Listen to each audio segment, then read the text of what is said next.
tratados. Um aplaudinho, Serafim.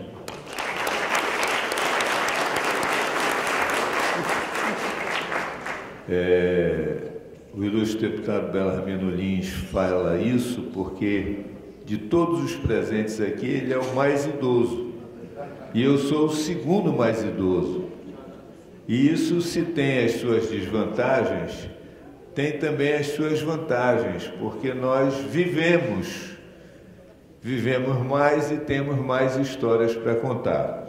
Então, eu quero cumprimentar o ilustre deputado Belarmino Lins, que preside esta sessão, o excelentíssimo senhor general de brigada Moacir Rangel Júnior, chefe do Estado-Maior, que representa o general Teófilo Gaspar de Oliveira, comandante militar da Amazônia, coronel Mário Flávio de Albuquerque, comandante do SIGS, o deputado Cabo Maciel, autor da propositura, o tenente-coronel Tiago Balbi de Souza Lima,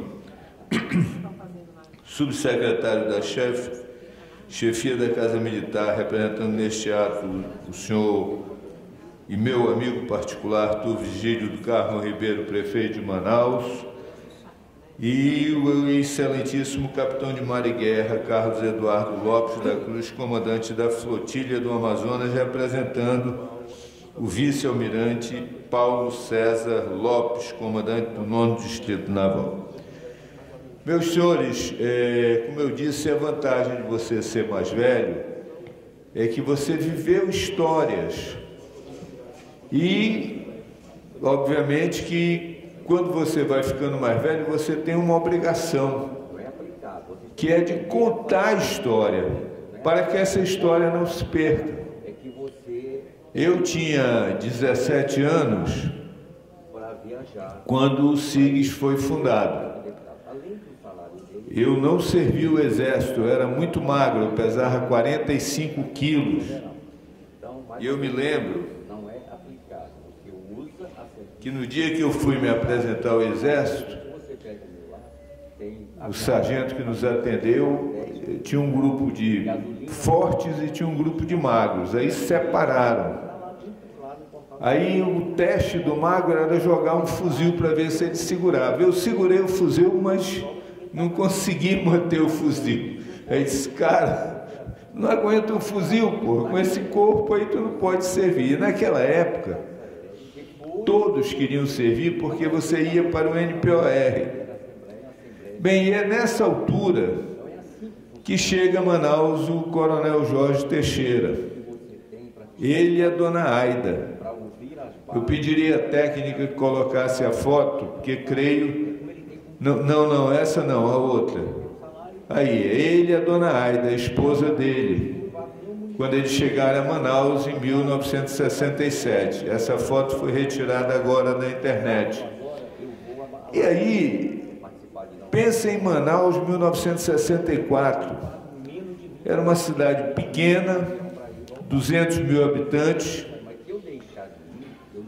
e tinha pouca coisa para fazer. Em 1965, 66, o futebol amazonense andava muito parado. Aqui a gente só assistia um time de fora quando saiu naquelas excursões caça-níquel, e Manaus era o último lugar que eles chegavam. Mas o futebol amazonense foi crescendo. E houve um racha na federação. Flaviano Limonge, que era juiz do trabalho, colaborava com o jornal A Crítica, ele tomou a iniciativa de fundar uma outra federação. E o presidente João Avelange, presidente da CBD, Confederação Brasileira de Esportes, mandou a Manaus, eu não lembro o sobrenome dele, mas o primeiro nome dele era Rubem, Major Rubem. E o Major Rubem veio assim para dar uma enquadrada nos rebeldes da federação. Aí o Flaviano Limonge pegou e foi com o Coronel Teixeira, porque o Coronel Teixeira era uma pessoa, e ele é o fundador do SIGS, ele foi quem implantou o SIGS. E eu vou contar um pouco da história dele, e vocês vão ver como ele era uma pessoa querida e inserida no contexto social.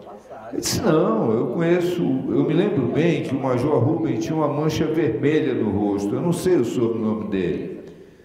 Ele disse, não, vamos lá, eu conheço ele vai enquadrar o diabo, aqui não, comigo não, eu não sei o quê. Aí nessa confusão, o Limonge disse, coronel, o senhor acaba de ser eleito vice-presidente e eu estou licenciado por 15 dias para o senhor tratar a parada com o major.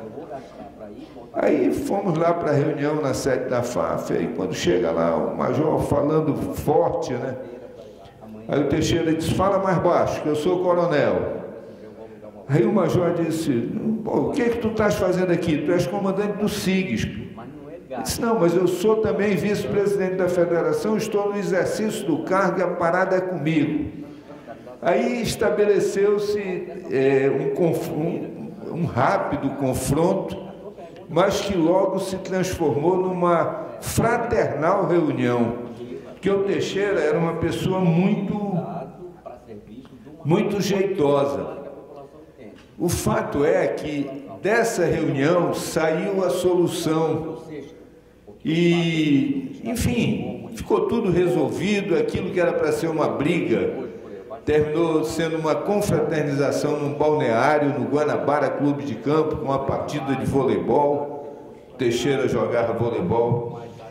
Mas aí eu quero contar um pouquinho mais da história do Teixeira. Ele se envolveu com futebol, e aí é uma foto, essa foto tem mais de 50 anos, e ali ainda estão vivos o Evandro Paz Farias, o mais cabeludo ali, o Jorge Humberto Barreto, que era o diretor da Escola Técnica, já faleceu, eu estou no Círculo Amarelo. Belmiro Vianês era o dono das lojas Belmiro, aí vinha o Bernardino, que era um articulista, já falecido, Coronel Jorge Teixeira em vermelho, o Flávio Seabra é vivo e o Monsenhor Pinto já é falecido. Ele era esse homem simples que ia para o estádio de futebol e sentava na arquibancada, no meio do povo, e conversava com todo mundo. Mas teve uma outra passagem dele, que essa eu considero assim o ápice da inserção dele na cidade. E lembrem, nós estamos falando de uma cidade antes da Zona Franca. Ele disse para o Limonge, e o Limonge também era uma figura da cidade, ele disse, rapaz, o carnaval em Manaus é muito triste. Vamos organizar umas escolas de samba e tal. Aí ele disse, como? Aqui não tem tradição de samba. Aí ele criou a primeira escola de samba de Manaus. Vocês sabem qual foi o nome da primeira escola de samba de Manaus? Unidos da Selva. Ele pegou os oficiais, enfim, todos que estavam ali cursando o curso de Guerra na Selva, as suas esposas, os oficiais do Exército, e criou Unidos na Selva, que desfilou e foi um sucesso, porque foi uma coisa diferente, só tinha bloco de sujo e de repente surge na avenida uma escola de samba, para a época, muito bem organizada.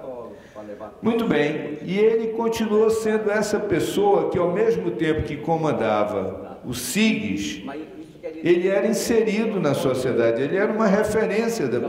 Eu acho até que ele causava ciúme no governador, porque as pessoas, ao invés de procurarem o governador, procuravam o Coronel Teixeira, porque o Coronel Teixeira era o brabo que ia lá e resolvia a parada e tal, e ele era uma pessoa adorável, simples, que conversava com todo mundo.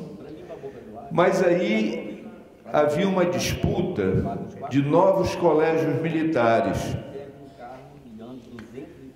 E um grupo de militares foi a ele e disse, coronel, tem que ter um colégio militar em Manaus.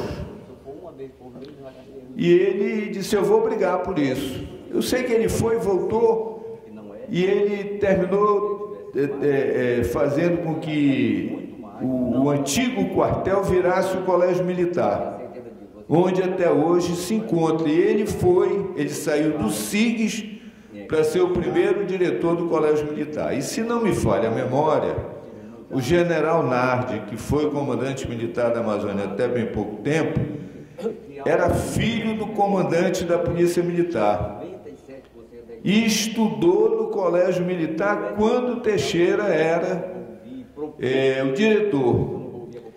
Muito bem, mas era pouco para ele. Em 1975 ele foi nomeado prefeito de Manaus.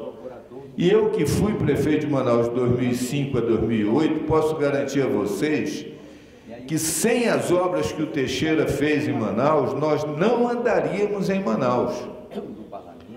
Ele fez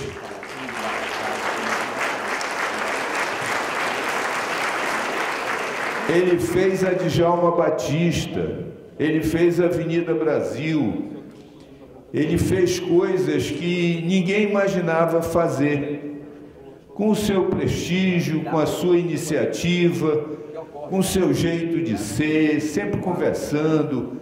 Ele tratava todo mundo da mesma forma, fosse a mais alta autoridade, o mais alto empresário, ou o mais humilde servidor público.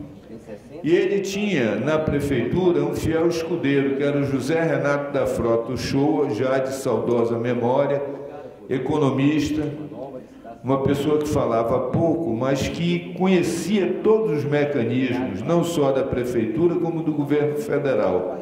E com isso conseguiu viabilizar muitos projetos. Dado o êxito dele na prefeitura de Manaus, ele foi convidado para uma missão que foi muito relevante, que foi ser governador do território federal de Rondônia, mas com um objetivo bem específico, o de transformar, de criar as condições para transformar o território federal de Rondônia em estado de Rondônia.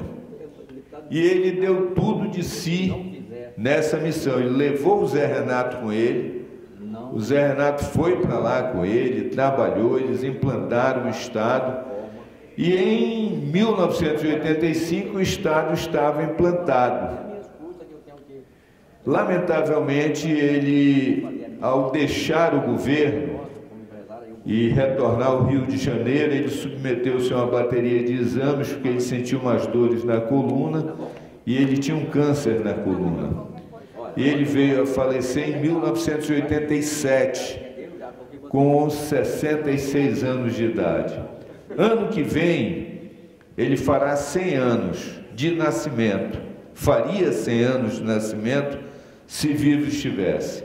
Entendo, desde logo, meu querido deputado Alcimar Maciel, que é justo e merecido nós fazermos, no ano que vem, 2021, quando ele fará 100 anos, eu creio que ele fazia aniversário em junho, que nós realizemos aqui uma homenagem aos 100 anos dele, que com certeza foi o maior prefeito de Manaus. Então, dito isto, amigos, e pedindo escusas por cansá-los em contar essa história, mas achei que a melhor maneira de homenagear o SIGS era relembrar a história do seu fundador. E, por último, em homenagem a mim e ao Belão, que somos os dois mais velhos, ele tem 74, eu vou fazer 73, diz que velho tem direito a uma coisa: furar fila, porque a gente passa na frente de todo mundo. Agora ele tem uma obrigação, que é contar a história. E eu contei essa história que entendo ter tudo a ver com o SIGS. Concluindo, deixando o meu abraço, eu também faço a mesma saudação que o Cabo Maciel fez. Selva!